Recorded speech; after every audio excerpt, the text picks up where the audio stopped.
আচ্ছা, তো তাহলে এই লক্ষ্যটা কি সেটা লিখলাম, কেন হতে চাই সেটা লিখলাম, এর জন্য আমাকে কি কি করতে হবে সেটা লিখলাম, এবং তারপর আমি একটা কনক্লুশন উপসংহার দিলাম। উপসংহারটা এরকম হবে যে আমি আশা করি যে আমি আমার লক্ষ্যে পৌঁছাতে পারবো, এবং এর জন্য আমি এখন থেকেই সচেষ্ট, আমি চেষ্টা করব, করছি, এবং আশা করি যে আমি একদিন সত্যি সফল হব, আমার লক্ষ্যে পৌঁছাতে পারবো, এরকম একটা উইশিং ওয়ার্ড দিয়ে আর কি আমি আমার উপসংহারটা শেষ করব।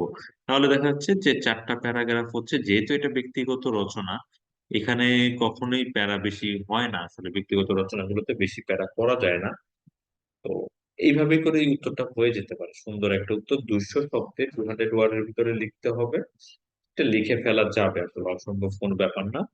বনভোজন যেটা, সেটা লেখা, সেটা নিয়ে ডিসকাশন করা যেত, কিন্তু আমার মনে হচ্ছে এটা করার আপাতত দরকার নাই। আমরা পেপার টু তে চলে যাই, পেপার টু টা দেখি পেপার টু তে কি কি আছে। তো পেপার টু তে যদি যাই, এটা গেল পেপার ওয়ান। একদিন হবে পেপার ওয়ান 26 এপ্রিল, মেবি 24-এ 26 এপ্রিল। দেন দু একদিন পরে হবে হচ্ছে হলো গিয়ে পেপার টু। পেপার টু তে যদি যাও, দেখো পেপার টু তে এখানে প্যাসেজটা আগে দেওয়া আছে, ইনসার্টটা আলাদা ভাবে দেওয়া হবে। ইনসার্টটা দেখে আমরা কোশ্চেন আনসার গুলো লিখবো। আমরা পেপার ওয়ান এর, পেপার টু এর ফার্স্ট অংশ যাই। এখানে একটু খেয়াল রাখতে হবে, টাইমিংটা খুব কম, 1 আওয়ার 30 মিনিটস। 1 আওয়ার 30 মিনিটস অনেক কিছু লিখতে হবে, টাইম ম্যানেজমেন্টটা এখনো অনেকে করে উঠতে পারে নাই। তো প্রত্যাশা অবশ্যই তুমি এই জিনিসটা দেখবে যেন টাইম ম্যানেজমেন্টটা তুমি করতে পারো, ঠিক রাখতে পারো। ঘড়ি ধরে পরীক্ষাটা দিবা তুমি, আমি যে কোশ্চেনটা পাঠাবো তাতে। তাহলে তুমি এই জিনিসটা ভালো করে দেখে নিতে পারবা যে তুমি কতটুকু করতে পারো। তাহলে একটু প্রত্যাশা বলো তো, এগুলোর কি একটা পারো সন্ধি দেখো তো। অতিযোগ ঈদ, অতীত। বানানটা কি হবে? অতীত বানান কি? অতীত হয়েছে, বানানটা কি? স্বরেও তয় ঋষি আর ত। এই তো ঝামেলাটা লাগাই ফেললা। তয় রশ্মি না তো, তয় দীর্ঘি। দীর্ঘি। হ্যাঁ, অতীত বানান তো তয় দীর্ঘিকার। তাহলে এটা পেপার টু। পেপার দুই হে এই এটাই হয় আসলে, একটু খেয়াল রাখতে হবে। আমি দেখাই তোমাকে যে অতি যোগ ইতো আছে, তাইলে হয়ে যাচ্ছে অতীত। রিজনটা কি, অতি যে প্রথম শব্দটা ছিল, প্রথম শব্দের শেষে রস্বইকার আছে, এবং দ্বিতীয় শব্দের শুরুতে রস্বইকার আছে। আমরা জানি রস্বইকার প্লাস রস্বইকার থাকলে দীর্ঘইকার হয়ে যায়, ঠিক আছে? তো তাইলে ওই দুইটা রস্বইকার মিলে দীর্ঘিকার হয়ে গেল, অতি যোগ ইত, অতীত। যেমন আমি যদি দেখতাম পরি যোগ ইক্ষা, তাহলে পরীক্ষা হয়ে যেত। যদিও এখানে রস্বই প্লাস দীর্ঘই সমান দীর্ঘইকার হলো, কারণ সূত্রটা হচ্ছে রস্বই দীর্ঘই প্লাস রস্বই দীর্ঘই, যেটাই থাকুক না কেন, রস্বই দীর্ঘই থাকলে দীর্ঘইকার হয়ে যায়। তো সেই সূত্র অনুযায়ী অতীত শব্দটায়, অতীত, এটা হচ্ছে দীর্ঘিকার গেল। তারপরে অতীতের পর সেকেন্ড ওয়ার্ডটা দেখি, দেব যোগ ঋষি কি হবে প্রত্যাশা?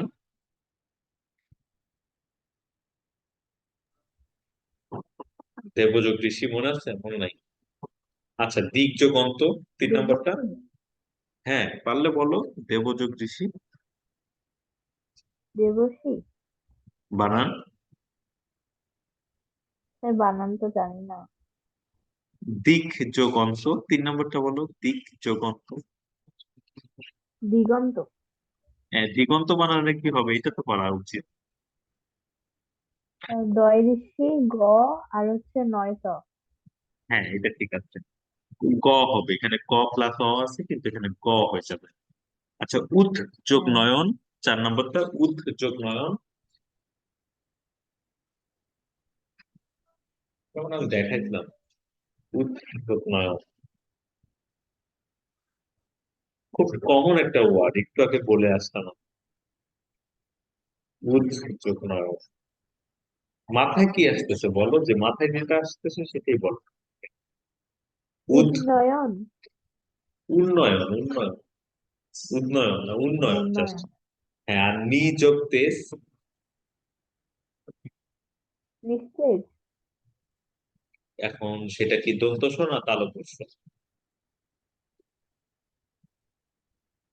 নিস্তেজ বানানটায় দন্ত স তালিবাস দিবা না তালব্য শ দিবা?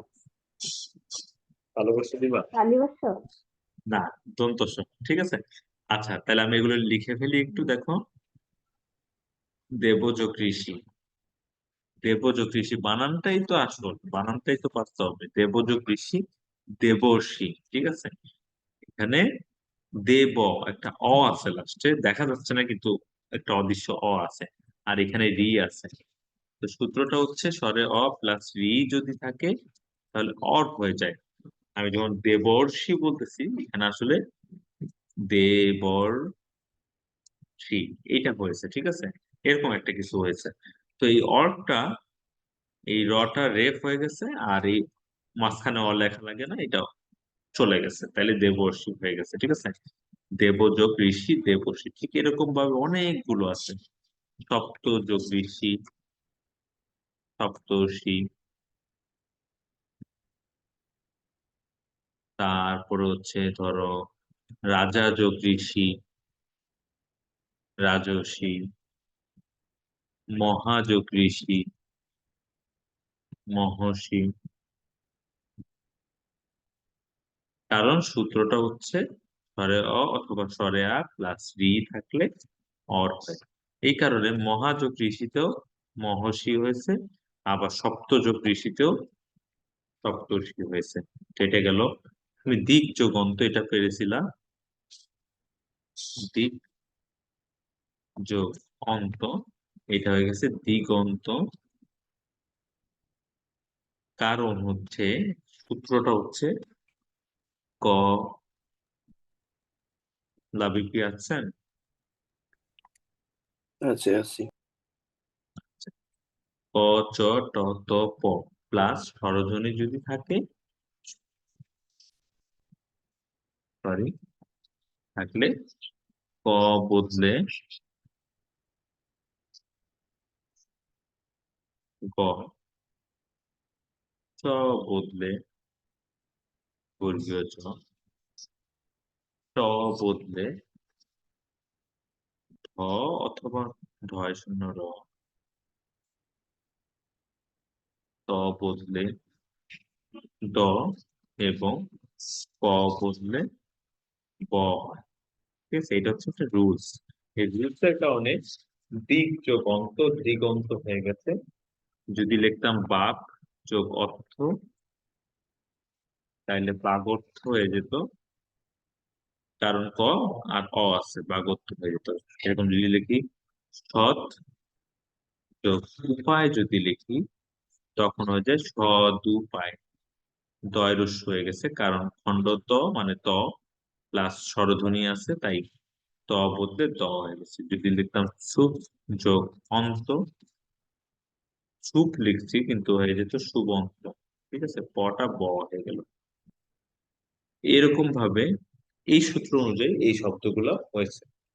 দিগন্ত। তারপর হচ্ছে উৎ যোগ নয়ন, এটা আসলে খণ্ডতেও হতে পারতো। উৎ যোগ নয়ন হয়ে গেছে উন্নয়ন। ঠিক আছে। সূত্রটা হচ্ছে খণ্ডত বা দ প্লাস ন থাকলে দুইটা মিলে নয় ন হয়ে যায়। যেমন উৎ যোগ নতি, উন্নতি। ঠিক আছে। এই সূত্র অনুযায়ী। এবং লাস্ট ওয়ান ছিল নি যোগ তেজ, হয়ে গেছে নিস্তেজ। এটা দন্ত স হবে, নট তালব্য শ। নিস্তেজ। কারণ এখানে সূত্রটা হচ্ছে বিসর্গ। বিসর্গ তো আলাদা দেওয়া যায় না, ওরকম একটা ইচ্ছে করে বিসর্গ প্লাস ত যদি থাকে তাহলে বিসর্গ বদলে দন্ত স হয়। যেমন হচ্ছে নি যোগ তার হয়ে যাচ্ছে নিস্তার। ইত যোগ তত হয়ে যাচ্ছে ইতস্তত। ঠিক আছে। তো এই সূত্র যে এগুলো হয়েছে, এগুলো সন্ধিগুলো, সন্ধিগুলো এভাবে করে ফেলতে হবে। 5টা সন্ধি থাকবে, 10 নাম্বার। বেশি সময় নিতে হবে না। যেটা নিয়ে ভয় লাগতেছে, কনফিউশন লাগতেছে, সেটাকে বাদ দিয়ে বাকিগুলো করে এগিয়ে যেতে হবে, পরেরটায় চলে যেতে হবে। এবং মনে রাখতে হবে যে আমার এই 3 নাম্বার সন্ধিটা করা হয় না, এটা আমাকে পরে করার চেষ্টা করতে হবে, বাট ওইটা নিয়ে সময় নষ্ট করা যাবে না। এখন বাগধারাতে গেলাম। বাগধারাতে আমরা জানি যে শুধু নাম্বারটা বসাতে হবে। উপরে 10টা বাগধারা দেওয়া আছে, বাগধারা প্রবচন জোড়া শব্দ দেওয়া আছে, নিচে 5টা শূন্যস্থান পূরণ দেওয়া আছে। আমাকে জাস্ট কোনটা বসতে পারে সেটা আইডিয়া করে নিয়ে নাম্বারটা বসায় দিতে হবে। লেখা লাগবে না, শুধু নাম্বারটা বসায় দিতে হবে। এখন দেখো, প্রত্যাশা কিংবা লাবিব যেই দেখো পারো কিনা। শেষ পর্যন্ত ড্যাশ ভেবে ঠিক করলাম এই ঝুঁকিপূর্ণ চাকরিটা আর করবো না। ড্যাশ ভেবে, এটা কিছু ভেবে, তাহলে কি বক ধার্মিক, 7-5, টনক নড়া, পাকা ধানে মই দেওয়া, 10-এর লাঠি 1-এর বোঝা, নাচতে না জানলে উঠান বাঁকা, উলু বনে মুখ ছড়ানো, মশা মারতে কামান দাগা, আর হাওয়াতে দহরম মহরম। এটা কোনটা হতে পারে? 10-এর লাঠি একে বোঝা। শেষ পর্যন্ত 10-এর লাঠি 1-এর বোঝা ভেবে ঠিক করলাম এই ঝুঁকিপূর্ণ চাকরিটা আর করবো না, মিললো? হ্যাঁ হ্যাঁ, খুব। আচ্ছা, কি ভেবে মানুষ ঝুঁকিপূর্ণ চাকরিটা ছেড়ে দিচ্ছে? মানে একটা চাকরি আমার কাছে খুব রিস্কি, আমি কি ভাববো? অনেক কিছু ভাববো না? অনেক কিছু ভাইবা চিন্তাই তো যে চাকরি করতেছি, আচ্ছা চাকরিটা কি ছাইড়া দিব নাকি আজকে দেখবো, মানে অনেক কিছু তো ভাবে মানুষ। তাহলে মানে অনেক ভাবনা, অনেক কিছু চিন্তা করা। তো এইটার বাগধারাটা হতে পারে হচ্ছে 7-5। 7-5 মানে হচ্ছে ভ্যারাইটি, নানা রকম। বলে না 7-5 ভেবে কাজটা করলো, কিংবা 7-5 রান্না হয়েছে, 7-5 রকমের রান্না হয়েছে, নানা রকমের রান্না হয়েছে। তো 7-5 মানে হচ্ছে নানা রকম। তো শেষ পর্যন্ত 7-5 ভেবে ঠিক করলাম এই ঝুঁকিপূর্ণ চাকরিটা আর করবো না। নানা রকম চিন্তা ভাবনা করেই আমি চাকরিটা ছেড়ে দিলাম। তাহলে 6-এর উত্তর হচ্ছে 2। 7, বাবুলের মতো ড্যাশ ছেলে আর দেখিনি, যা হাতে পায় সব উড়িয়ে দেয়। এটা হবে হচ্ছে, এটা তার জন্য একটু কঠিন হবে, একটু পড়তে হবে তো, পড়লে তারপর পারা যাবে। আচ্ছা, তাহলে বাবুলের মতো উলু বনে মুক্ত সরানো ছেলে আর দেখিনি, যা হাতে পায় তাই উড়িয়ে দেয়। উলু বনে মুক্ত সরানো মানে হচ্ছে যে হলো গিয়ে, মানে অ- উলু বনে মুক্ত সরানো, মুক্ত মানে হচ্ছে হলো গিয়ে এখানে, বাটপার। আরে না, মানে যে হচ্ছে অনেক বেহিসেবি, মানে অনেক বেশি খরচ করে। তো উলু বনে মুক্ত সরানো ও, মানে হচ্ছে অপচয় করা, মানে ভালো জিনিস, মানে যে কোনো জায়গায় ভালো জিনিস ইউজ করে নষ্ট করে ফেলা। তো বাবুল হচ্ছে খুব এরকম ছেলে যে যা হাতে পায় সবই উড়ায় ফেলে, নষ্ট করে ফেলে। তো উলু বনে মুক্ত সরানো ছেলে আর দেখিনি, যা হাতে পায় তাই উড়িয়ে ফেলে। পরীক্ষায় ফেল করেছে মোহিত, অথচ দোষ দিচ্ছে শিক্ষককে, ড্যাশই হয়। এইটা কি পারা উচিত? এটা কিন্তু লাবিব পারবে। পরীক্ষায় ফেল করেছে মোহিত, অথচ দোষ দিচ্ছে শিক্ষককে, তাহলে ড্যাশই হয়। কি হতে পারে বলুন তো? বক ধার্মিক। উম বক ধার্মিক কি হয় না? এটা বাদ। এই পাশে দেখেন, এই আজকে যে পাগল হয়ে গেছে। এর পাশের গুলো দেখেন, 6 থেকে 10 এর মধ্যে দেখেন। প্রত্যাশা পারবা? 6 থেকে 10-এর মধ্যে কি হইতে পারে? নাচতে না জানলে উঠোন বাঁকা। আচ্ছা ঠিক আছে, সমস্যা যাচাই। হ্যাঁ, পরীক্ষায় ফেল করেছে মোহিত, অথচ দোষ দিচ্ছে শিক্ষককে। নাচতে না জানলে উঠোন বাঁকাই হয়। নাচতে না জানলে উঠোন বাঁকা মানে হচ্ছে অজুহাত দেওয়া, কিংবা নিজে না পারলে অন্যের দোষ দেওয়া। কারণ কি, এটার গল্পটা হচ্ছে এরকম যে উঠান মানে তো হচ্ছে মাঠ, মানে বাসার সামনে যে জায়গাটুকু থাকে সেটাকে উঠান বলে।